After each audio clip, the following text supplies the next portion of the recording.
Welcome to this session about accessibility. Luckily, it's recorded, so all those who had other meetings and couldn't attend will be able to watch it when they're back home.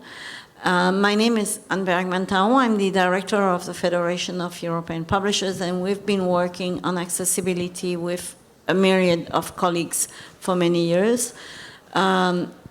I suppose that everyone who is here knows that on the 28th of June 2025, that is in some 8 months, all the ebooks should be accessible to people with different type of disabilities, but also other impairment.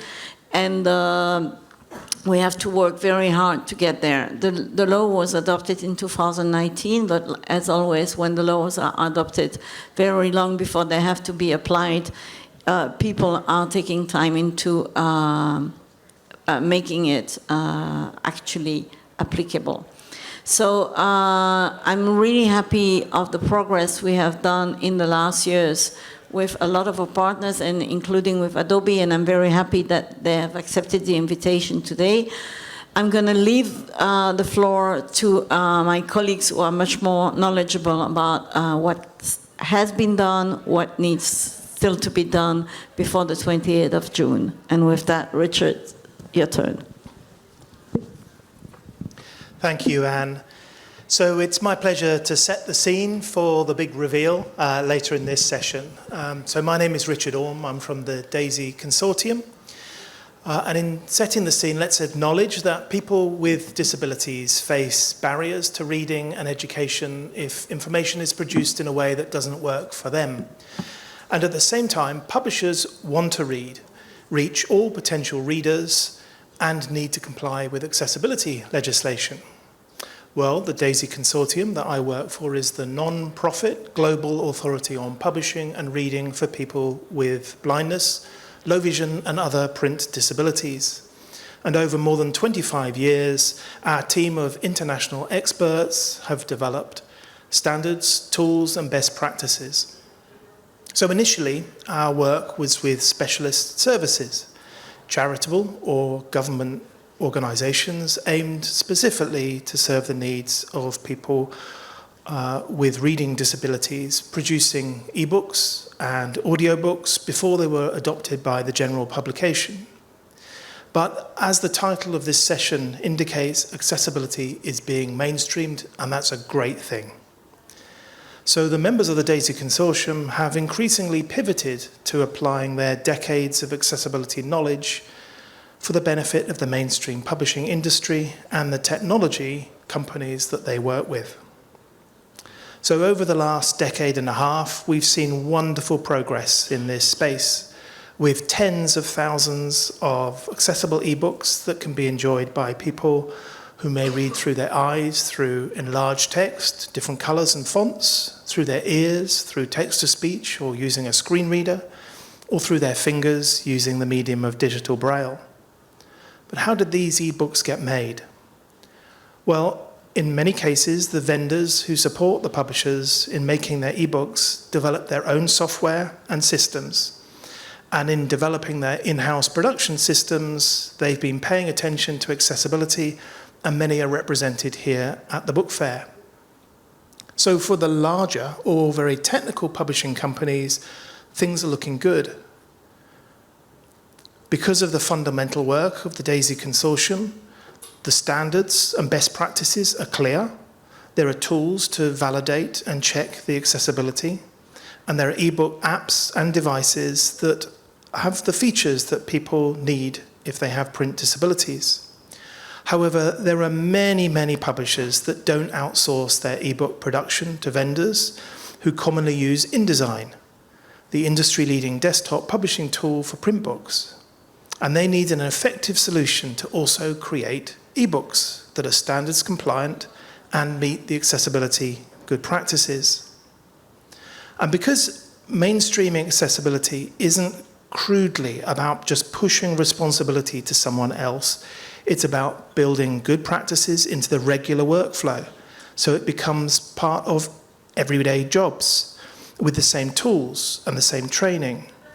Accessible ebook production shouldn't require coding skills or having to learn strange and unusual software packages.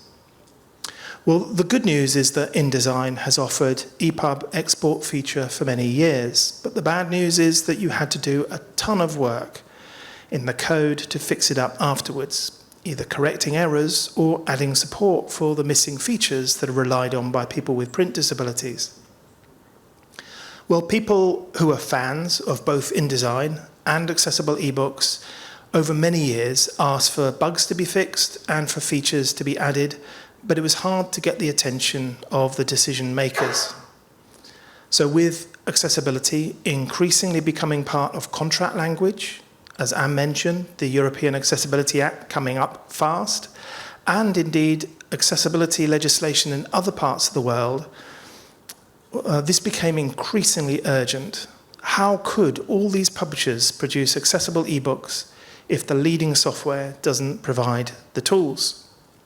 Well, this concern found its way to the Accessible Book Consortium, which is an initiative of the UN agency WIPO, and to the Federation of European Publishers. And both organizations reached out to the Adobe CEO, Shantanu Narayan, in early 2022, and he responded rapidly, positively, and tasked his teams to prioritize the issue. Now, the letter from ABC included the scope that this would resolve critical points that currently require inefficient workarounds and manual editing of the exported EPUB production files. And it promised that our experts would be pleased to work to provide suggestions for the InDesign enhancements that would allow for the production of born accessible ebooks. So we needed some experts. So on the accessibility side, we collected together a brains trust of ebook production experts from across the world, from Canada, France, Kenya, Italy, India, the UK, and the US. And we developed a closely documented list of more than 30 issues to discuss and prioritize with the Adobe team. And 2 years on, our way of working is to have a much smaller group that engages on a monthly basis at least with the InDesign engineers and the accessibility teams at Adobe. But I want to, at this point, acknowledge the extensive efforts that our international team from 7 countries put into compiling the list of issues and applying their deep knowledge of InDesign, and as InDesign customers who also knew about accessible ebook production. So that provides the background for this collaboration between Adobe and organizations and individuals concerned with accessible ebook production. Having set the scene, you'll be keen to now know and hear from Stefanie and Gregorio about the results, the roadmap, and some specific examples of improvements that are already present in InDesign.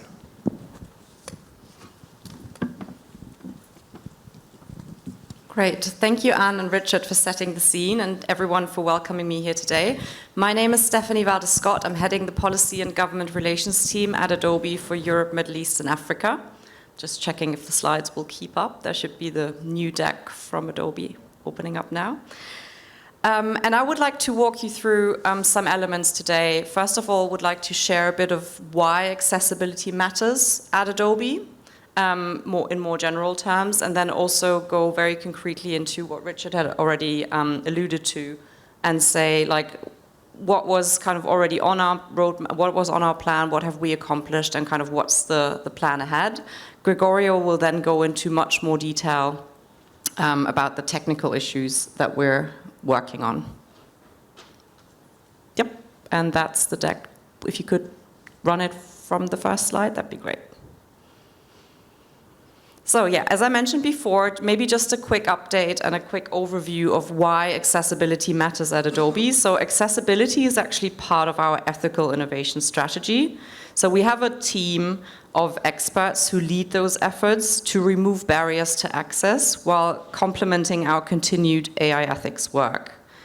We have a unique opportunity to integrate our learnings and experiences to create and deploy technology that actually improves the lives of people around the world. Next slide, so I can, yeah, perfect, thank you. Adobe has a very strong foundation of accessibility. Sorry, I'm just confused because there are slides on the TV screen here, but I see you see my slides, so that's all we need, all good. So Adobe has a strong foundation of accessibility, and we know that the full power of technology cannot be realized without a diverse set of imaginations to fuel it. So when we intentionally build our products to be more inclusive, the outcome, we believe, is actually a better experience for everyone. And as we continue to embark on this journey to remove environmental barriers for people, we must purposely build with and for people with disabilities. We at Adobe will hold ourselves accountable to innovate responsibly and develop our technologies with respect for our customers and communities. We will lead the way in creating industry solutions where we know we can make a unique impact. The future of technology, I think, is very exciting, but at the same time, there can be implications if these innovations are not built responsibly.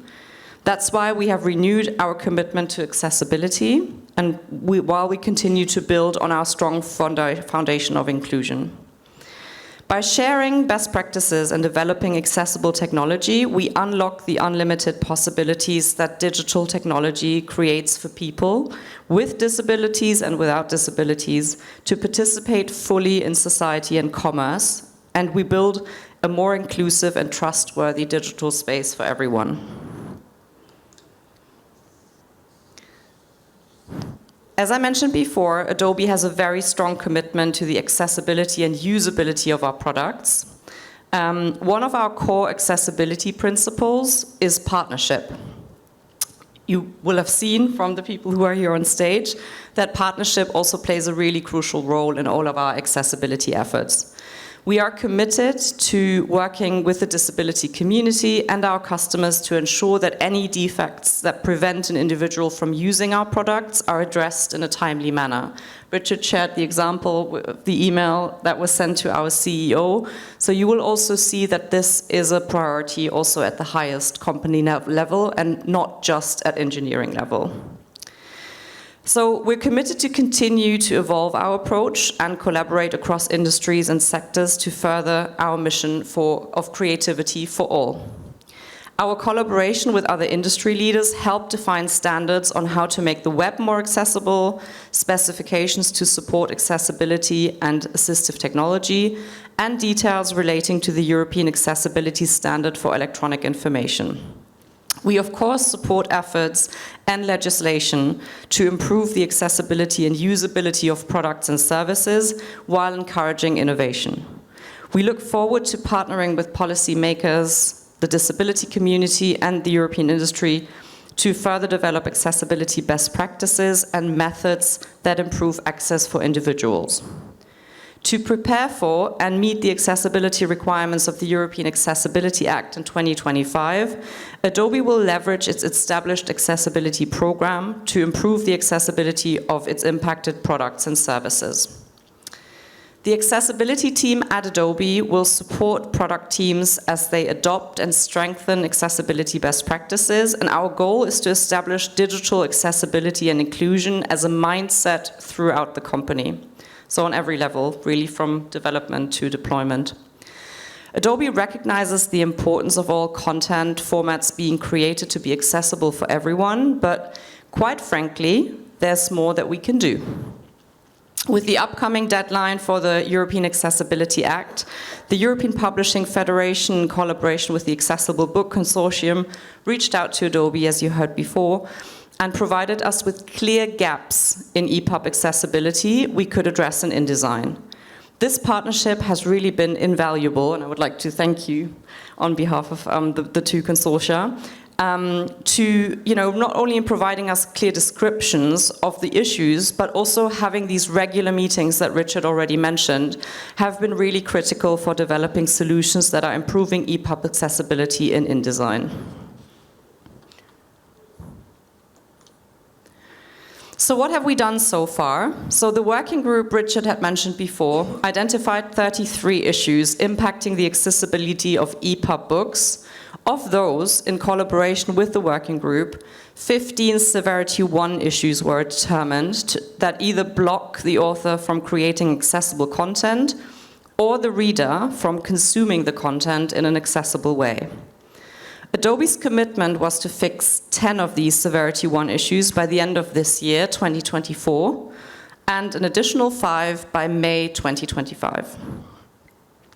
So far, Adobe has fixed 9 of those issues and partially fixed 2. The remaining work on the 2 partially fixed issues is requiring a new feature work in InDesign and will be added to the 2025 planning discussions. The hope is that we will be able to resolve this in the first half of 2025.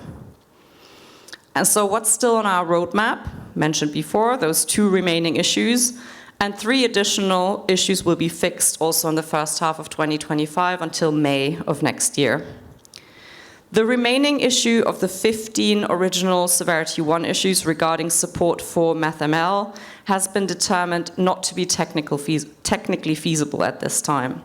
But scheduling the fixes for the 2 table issues mentioned before and the 9 non-blocking issues, which we call Severity 2, will be triaged by the end of 2024 and included in our 2025 planning, and actual dates for the resolution are still to be determined. So before Gregorio will share more details, let me close by reiterating Adobe's commitment to accessibility and thank everyone involved in this process so far, who was, as I mentioned before, really invaluable to making our products better for everyone. Thank you very much.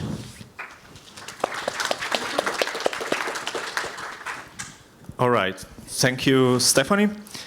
Thanks, everybody. I'm Gregorio Pellegrino. I'm the Chief Accessibility Officer in Fondazione LIA, a non-for-profit organization based in Italy that promotes accessibility across publishing and works with publishing houses worldwide to help them in becoming more accessible. I'm really glad to be here with you today because I started using InDesign 1.0 when I was a child in my parents' publishing house. I was a child worker there, and now I'm glad to being able to work with the InDesign team.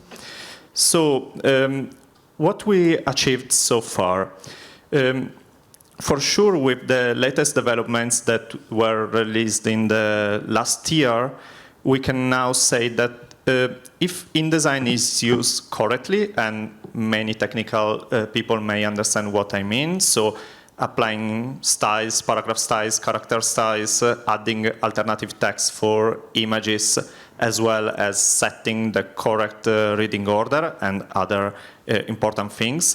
Now it's easier to have an EPUB that is compliant with the standards for accessibility and with the legislations.